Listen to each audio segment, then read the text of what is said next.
पूरी दुनिया में कहीं युद्ध रुकने की कगार पर भी आती है तो अमेरिका का नया प्लान, नए स्क्रिप्ट फौरन रेडी हो जाता है।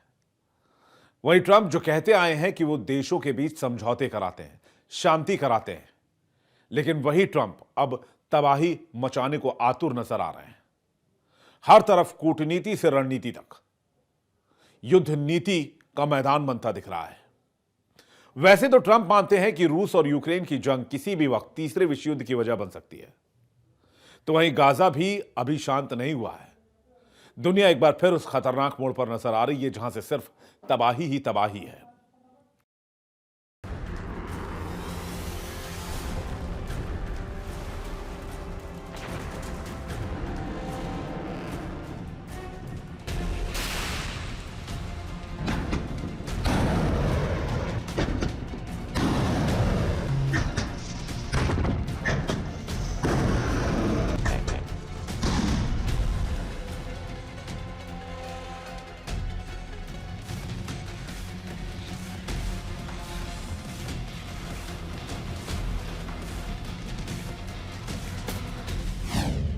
दुनिया बारूद के ढेर पर खड़ी।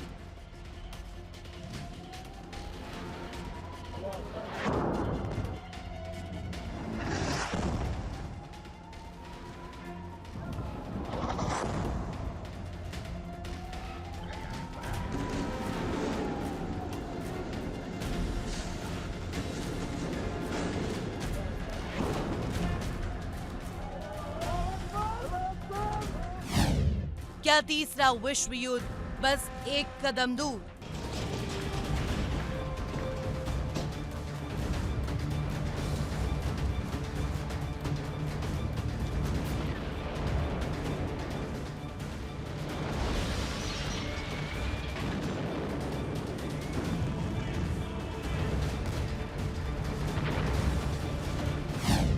हर दिशा से मिसाइल, हर आसमान में ड्रोन।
बमों की गूंज में डूबती कूटनीति।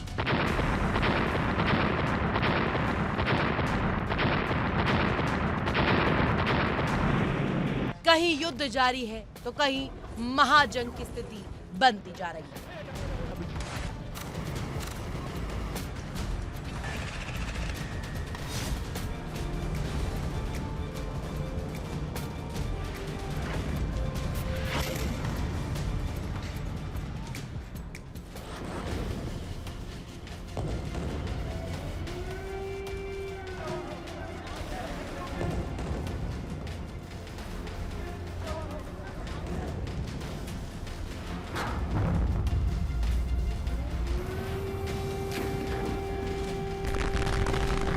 दुनिया कैसे तीसरे विश्व युद्ध के मुहाने पर खड़ी है, इसको लेकर हर कोई तनाव में है। अमेरिका से लेकर ईरान तक, वेनेजुएला से लेकर ग्रीनलैंड तक, इजराइल से गाजा और यूक्रेन से लेकर रूस तक, हर तरफ सिर्फ बम, मिसाइल और ड्रोन हमलों से दहशत का माहौल है।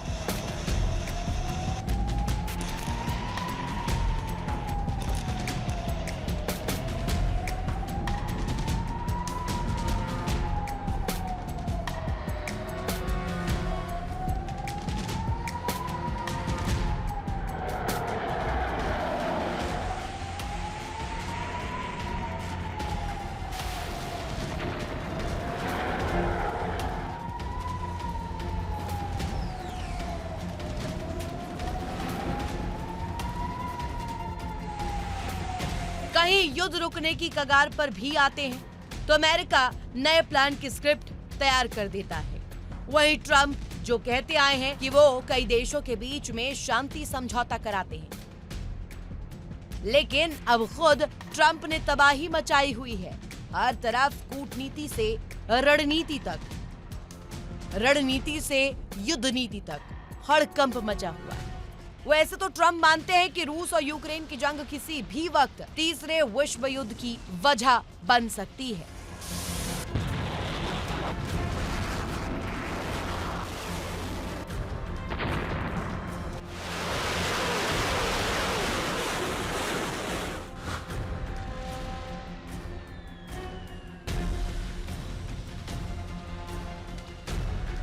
तो वहीं गाजा भी अभी शांत नहीं है। दुनिया एक बार फिर उस खतरनाक मोड़ पर खड़ा नजर आ रहा है जिसमें कुछ भी हो सकता है।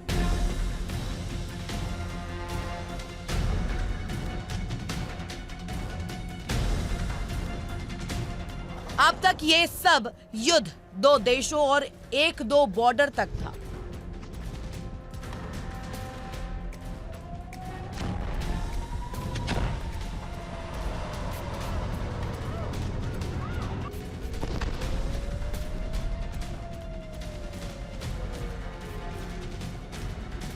लेकिन ट्रंप की बीच बीच में आती चेतावनी कई सवाल खड़े कर रहा है। ट्रंप रूस और यूक्रेन के साथ बातचीत का दौर पूरा कर चुके हैं, कोशिशें कर चुके हैं, लेकिन बातचीत फेल रही।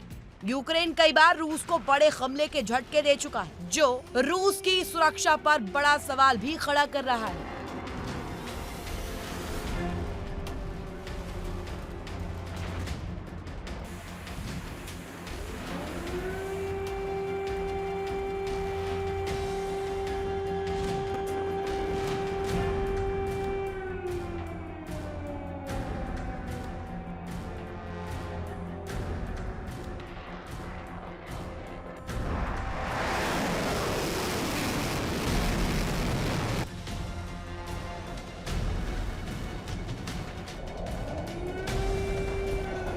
रूस ने जवाबी कार्रवाई में यूक्रेन में भी तबाही मचाने का काम किया।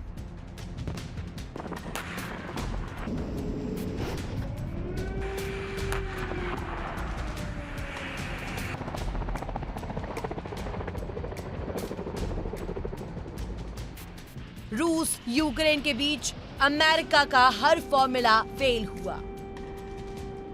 अमेरिका चाहकर भी खुद को इन दो देशों के बीच की मध्यस्थता नहीं कर पाया। जहां एक तरफ अमेरिका के राष्ट्रपति डोनाल्ड ट्रंप ईरान को लेकर लगातार चेतावनियां दे रहे हैं, मिडिल ईस्ट को युद्ध के मुहाने पर खड़ा बताया जा रहा है, वहीं दूसरी तरफ ट्रंप ने गाजा को लेकर एक बड़ा और चौंकाने वाला ऐलान कर दिया है। डोनाल्ड ट्रंप ने गाजा के लिए शांति बोर्ड बनाने का ऐलान किया है। ट्रंप का दावा है कि ये फिलिस्तीनी क्षेत्र में युद्ध खत्म करने के लिए अमेरिका समर्थित योजना के दूसरे चरण का सबसे अहम कदम है। अपने सोशल मीडिया प्लेटफॉर्म पर पोस्ट करते हुए ट्रंप ने इस शांति बोर्ड को अब तक का सबसे बड़ा और सबसे प्रतिष्ठित बोर्ड बताया है। हालांकि ट्रंप ने अभी तक न तो कोई इस बोर्ड की संरचना बताई है, न ही ये साफ किया है कि इसमें किन देशों या किन नेताओं को शामिल किया जाएगा। उन्होंने बस इतना कहा कि बोर्ड के सदस्यों के नाम जल्द ही सार्वजनिक किए जाएंगे। ट्रंप ने लिखा, ये मेरा बड़ा सम्मान है कि मैं घोषणा कर रहा हूँ कि शांति बोर्ड का गठन हो गया है। मैं विश्वास के साथ कह सकता हूँ कि ये किसी भी समय किसी भी जगह में बना अब तक का सबसे बड़ा और सबसे खास बोर्ड है।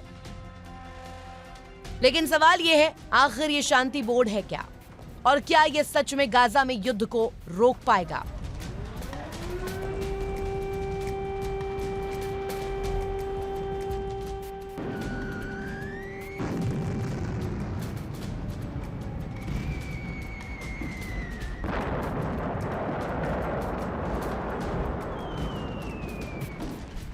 दरअसल ट्रंप का ये ऐलान अचानक नहीं आया।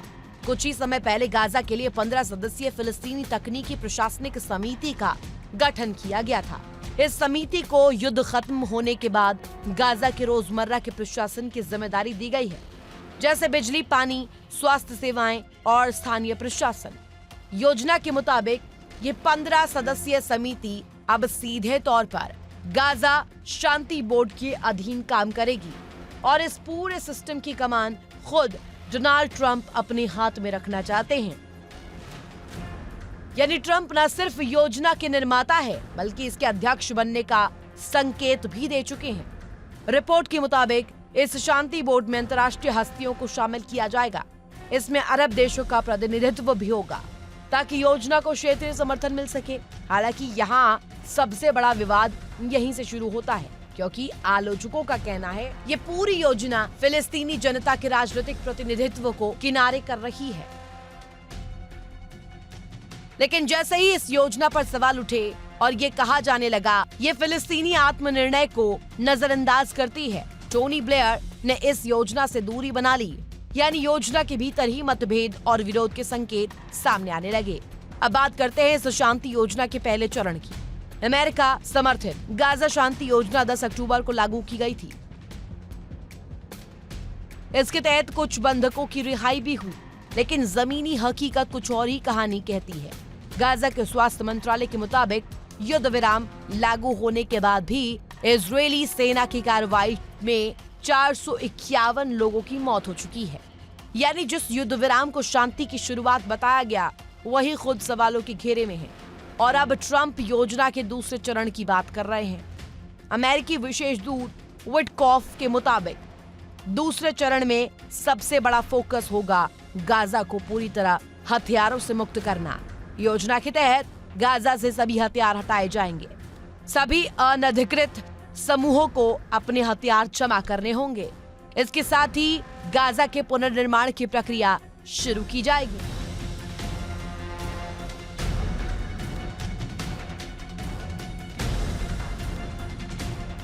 सुरक्षा बनाए रखने के लिए एक अंतर्राष्ट्रीय स्थिरीकरण बल तैनात करने की भी योजना है। इस बल का काम होगा गाजा में कानून व्यवस्था बनाए रखना और चुनी हुई फिलिस्तीनी पुलिस इकाइयों को ट्रेनिंग देना। लेकिन सवाल वही है कि क्या गाजा में हथियार हटाना इतना आसान होगा, जहां दशकों से हथियार ही सत्ता और प्रतिरोध का प्रतीक रहे हैं। वहां अचानक निहत्था शांति मॉडल क्या काम करेगा? और सबसे बड़ा सवाल, क्या अमेरिका वाकई एक निष्पक्ष मध्यस्थ बन सकता है? क्योंकि एक तरफ ट्रंप ईरान को खुली सैन्य धमकियां दे रहे हैं तो दूसरी तरफ गाजा में शांति के ठेकेदार बन रहे हैं। दावा है कि शांति योजना नहीं बल्कि अमेरिका की रणनीतिक पकड़ मजबूत करने की कोशिश है। हालांकि ट्रंप समर्थकों का कहना है अगर कोई गाजा में शांति ला सकता है तो वो सिर्फ डोनाल्ड ट्रंप है। फिलहाल शांति बोर्ड का ऐलान हो चुका है, लेकिन जमीन पर शांति अभी दूर है। गाजा से लेकर रूस यूक्रेन तक मिसाइलों हमलों की गूंज सुनने में आ रही है।